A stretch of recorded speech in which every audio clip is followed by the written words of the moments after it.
Ken, this is likely an obvious question, but let's get a little deeper into if these classified documents are at all related to nuclear weapons, to a nuclear program. Why is that so important? What could be done with documents like that? Well, Joe, anything related to nuclear weapons are some of the most highly classified information in the U.S. government. There's actually specific statutes that govern nuclear information, the Atomic Energy Acts of 1946 and 1954. It's a separate category for understandable reasons. And we don't know what this could possibly pertain to. We don't even know whether we're talking about information about American nuclear programs or foreign nuclear programs. But whatever it is, it's incredibly sensitive and something that the U.S. government would not want to fall into the wrong hands, Joe. So, Charles, I want to play part of what Attorney General Merrick Garland said yesterday about this search. Let's listen to that. The department does not take such a decision lightly. Where possible, it is standard practice to seek less intrusive means as an alternative to a search and to narrowly scope any search that is undertaken.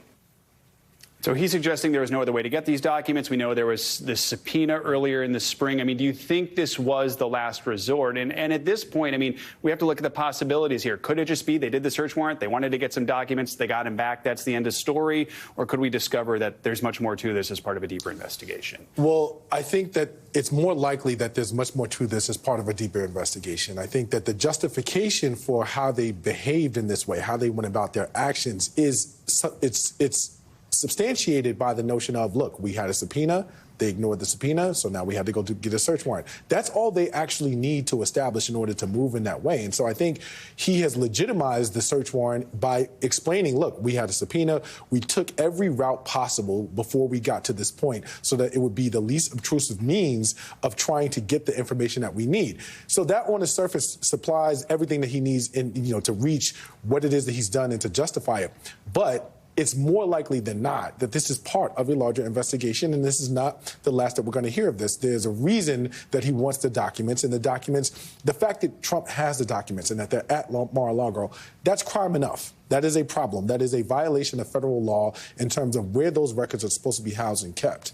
So he doesn't need anything else. But the likelihood is everything that we're watching from Merrick Garland and the DOJ suggests that this is much more in line with the larger investigation connected to any number of different things at this point that Trump is facing. Michael, we also heard Attorney General Garland say he wouldn't stand for the attacks on the FBI's integrity that we've been hearing about, especially this week.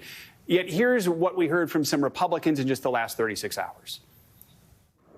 Starting in January, we're going to investigate, we're going to litigate, and wait for it, we're going to incarcerate, okay? Yep. You are lawless.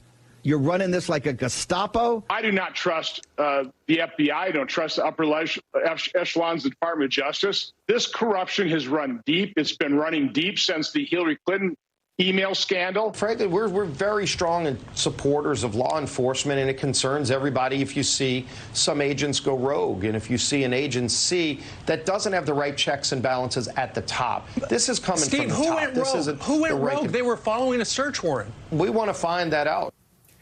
All right, so on top of all that, a Politico poll done Wednesday found that more than 40% of Americans believe the search was an abuse of power that should be investigated. Michael, when you hear that 40%, are you even surprised anymore?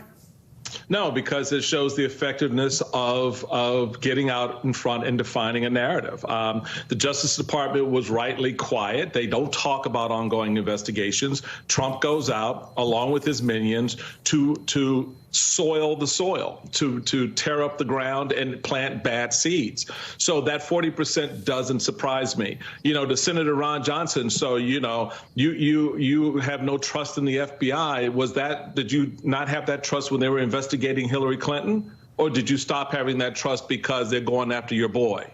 Which one is it?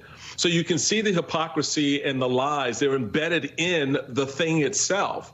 And so what has to happen is, because you have one party right now that is wholesale against anything related to the rule of law, the establishment of the constitutional order of things, you've got to have stronger narratives coming from the rest of us to push back on this, because that 40% will grow. That's the goal here. Let's be clear about what the goal is here. This is about reestablishing the ground, putting Trump in a position to make a run for the presidency.